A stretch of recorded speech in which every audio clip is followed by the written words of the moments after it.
Hello student, math magician online class में आपका स्वागत है। मैं श्याम कुमार।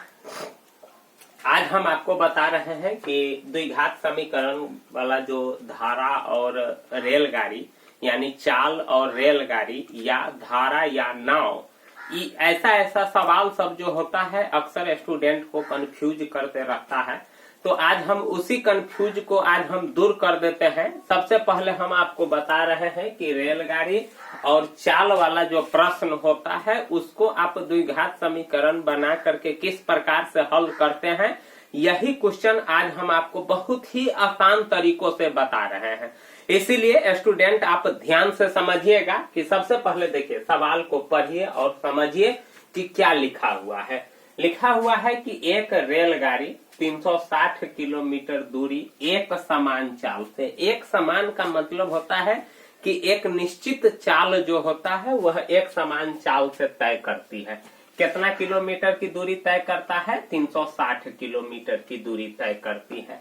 यदि गाड़ी की चाल 5 किलोमीटर प्रति घंटा अधिक होती, मतलब 5 किलोमीटर प्रति घंटा अगर हम उसमें से प्लस कर देते हैं तो 1 घंटा कम लगता है। मतलब क्या कि अगर समान चाल से तय करता है तो 360 किलोमीटर की दूरी तय करता है तो कुछ न कुछ समय जरूर लगता होगा, लेकिन जब 5 किलोमीटर प्रति घंटा बढ़ा देता है तो जो पहले समय लगता है उससे 1 घंटा कम लगता है। मतलब क्या कि इसमें दो गो चाल है, ये गो चाल है एक समान चाल और दूसरा चाल है 5 किलोमीटर प्रति घंटा अधिक। तो फिर आपसे पूछ रहा है कि गाड़ी की चाल ज्ञात कीजिए। देख रहे हैं ना? तो इसको आपको क्या करना होगा कि सबसे पहले द्विघात समीकरण बनाना होगा और फिर उसके बाद आपको हल करना पड़ेगा। तो देखिए हम किस प्रकार से बताते हैं। सबसे पहले हम क्या करते हैं कि मान लेते हैं कि गाड़ी की चाल क्या है। काहे कि गाड़ी की चाल पूछ रहा है तो हम मान लेते हैं, माना कि यहाँ से हम हल कर रहे हैं, माना कि गाड़ी की चाल, माना कि गाड़ी की चाल बराबर x किलोमीटर प्रति घंटा। हम मान लिए कि गाड़ी की चाल कितना है, x किलोमीटर प्रति घंटा, क्योंकि हमको गाड़ी की चाल निकालना है और नहीं दिया हुआ था तो हम मान लिए कि x किलोमीटर प्रति घंटा है। दूरी कितना तय करना है, सो देखिए दूरी कितना है, 360 किलोमीटर है। ठीक है, तो सबसे पहले हम क्या निकाल लेते हैं, समय निकाल लेते हैं। तो समय बराबर फार्मूला होता है दूरी बटे चाल। ठीक ना?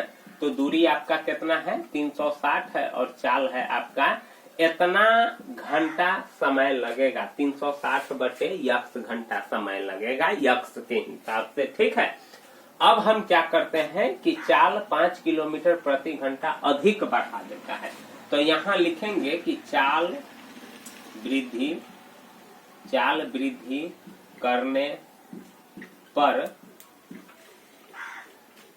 रेल गाड़ी की नई चाल। अगर हम चाल को बढ़ा देते हैं तो देखिए पहले से तो फिक्स है कि x किलोमीटर प्रति घंटा है, अब 5 प्लस और उसमें हम बढ़ा देते हैं। तो देखिए पहले से जो चाल है वह तो रहबे करेगा, अब 5 हम बढ़ा रहे हैं तो प्लस नहीं कर देंगे और यह दोनों तो जुटने वाला है नहीं।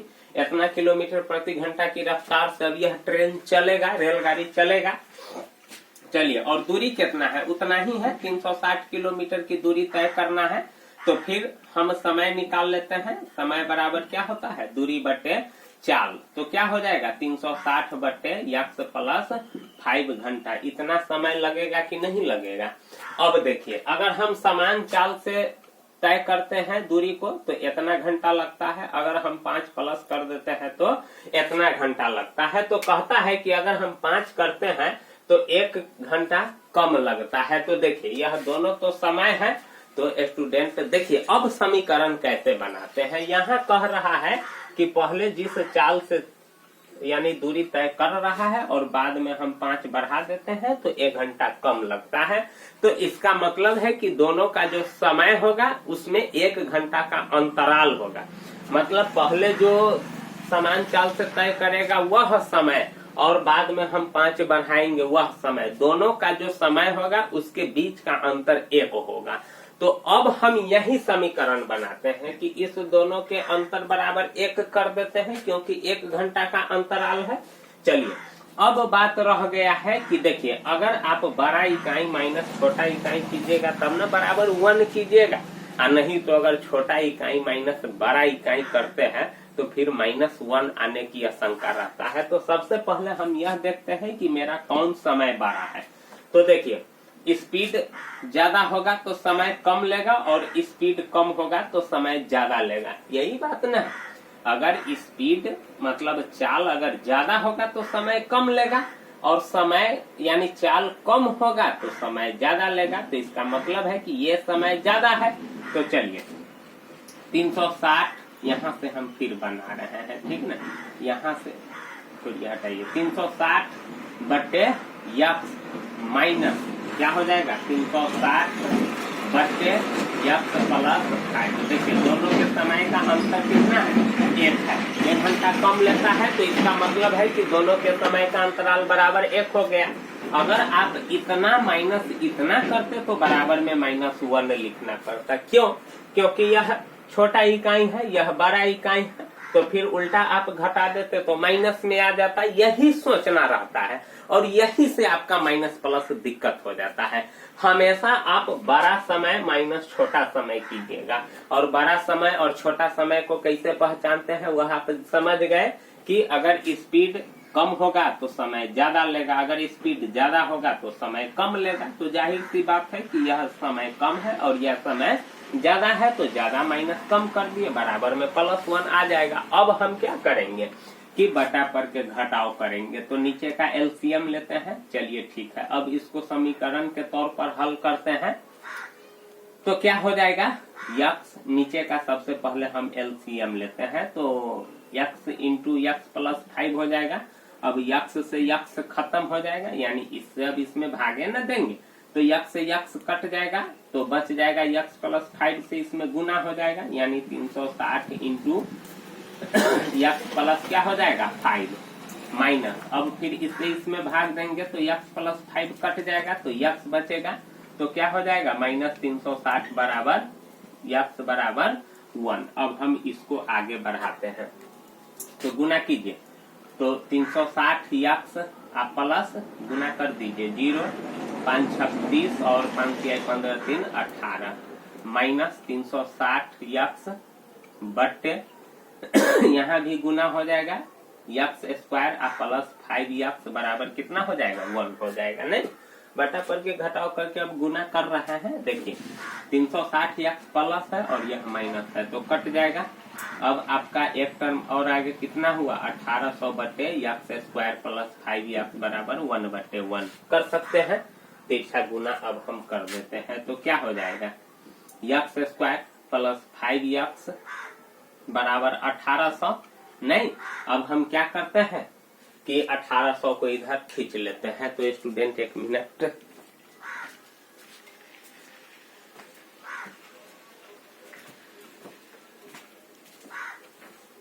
थोड़ा देखने गए थे कि मेरा जो बोर्ड का साइज है सवाल कहाँ तक अटता है, तो यानी बैक कमरा से यह शूट कर रहे हैं, तो पता नहीं चलता है कि मेरा कहाँ तक जाएगा अभी, क्योंकि मेरे पास साधन नहीं है। तो देखिए अब हम क्या करेंगे कि 1800 को इधर खींच लेते हैं, तो x square plus 5 x minus 1800 बराबर क्या हो जाएगा 0। अब एगो द्विघात समीकरण बन गया कि नहीं। अब हम इसको क्या करते हैं कि फर्स्ट इंटू लास्ट पर तोड़ने की कोशिश करते हैं, ठीक ना। तो देखिए 1800 है, मतलब मध्य पद को तोड़ते हैं बीच वाला से, नहीं तो बड़ा बड़ा संख्या सब रहता है, तो उसको तोड़ने में थोड़ा परेशानी होती है। तो हम क्या करते हैं कि 1800 का हम सबसे पहले अभाज्य गुणनखंड निकाल लेते हैं, क्योंकि गुना भी करेंगे तो 2800 आएगा। चलिए 2 से 900, 2 से 450, फिर 2 से लगेगा, 2 दूना 4, 2 पंचे 10, 5 2 7 2 9, 3 से लगेगा, और फिर 3 से लगेगा 25, और अब 5 से लगेगा। अब देखिए अब क्या करते हैं कि टर्म बाय टर्म गुना करते हैं। 2 दूना 4 दूना 8 3 24, अब 50 25 या 75, तो 75 और 24 लीजिएगा तो फिर 5 आएगा नहीं, चलिए ठीक है। 5 यानी 5 तिहाई 15 तिया 45, ठीक ना। 5 तिहाई 15 तिया 45 और 2 दूना 4 दूना 8 पंचे 40। देखिए अगर 45 में से 40 घटाइएगा 5 आ जाएगा, तो इसका मतलब है कि एगो 45 ले लेंगे और एगो संख्या 40 ले लेंगे, ठीक ना। देखिए द्विघात समीकरण फर्स्ट इंटू लास्ट पर बड़े संख्या को तोड़ने का हम तरीका बताए हैं कि सबसे पहले बड़ा संख्या का अभाज्य गुणनखंड निकालेंगे और पार्ट बाई पार्ट गुणा करते चले जाएंगे। तो देखिए x स्क्वायर प्लस 45 यानी 45x और माइनस 40x माइनस 1800 बराबर क्या हो जाएगा 0। चलिए ठीक है, अब हम क्या करते हैं x कॉमन ले लेते हैं, तो x प्लस 45 हो जाएगा, माइनस 40 कॉमन ले लेते हैं तो यह हो जाएगा, नहीं माइनस तो माइनस प्लस हो जाएगा और 0 से 0 4 का 16 4 पंचे 20 बराबर 0। अब क्या हो जाएगा x माइनस 40 हो जाएगा और एगो कोष्ट वाला इतना बराबर 0। अब x माइनस 40 बराबर 0 कर देंगे और x प्लस 45 बराबर 0 कर देंगे, तो x बराबर हो जाएगा 40 और x बराबर हो जाएगा माइनस 45। तो देखिए यक्स आप किसको माने हुए थे, गाड़ी की चाल। तो यहाँ आपको 2 गो यक्स का वैल्यू आया है, एगो 40 आया है, एगो माइनस 45 आया है। तो सोचिए कि किसी भी गाड़ी का जो चाल होता है वह 0 से छोटा हो सकता है, क्योंकि ऋणात्मक संख्या तो हमेशा 0 से छोटा होता है और जब ये 0 होगा तो वह तो रुक ही जाएगा, तो फिर माइनस में जाने का सवाल ही नहीं हो सकता है। इसीलिए हम यहाँ क्या कर सकते हैं कि धनात्मक मान लेने पर, धनात्मक मान लेने पर, क्योंकि किसी गाड़ी की चाल माइनस में नहीं हो सकता है, इसीलिए x बराबर कितना हो जाएगा 40। तो अब x किसको माने हुए थे, गाड़ी की चाल, इसीलिए गाड़ी की चाल बराबर 40 किलोमीटर प्रति घंटा, ठीक ना। थोड़ा और इधर लिख देते हैं, बराबर 40 किलोमीटर प्रति घंटा, यही मेरा क्या हो जाएगा आंसर। तो इस प्रकार से सवाल को सॉल्व करते हैं। तो स्टूडेंट हम आपसे उम्मीद रखते हैं कि अब आप रेलगाड़ी और जो चाल वाला प्रश्न होता है ऐसे ऐसे सवाल में आप मिस्टेक नहीं कीजिएगा, और मिस्टेक होगा भी तो स्टूडेंट प्लीज जरूर कमेंट कीजिएगा और बताइएगा भी कि मैं किस तरीके से आपको समझा सकूं।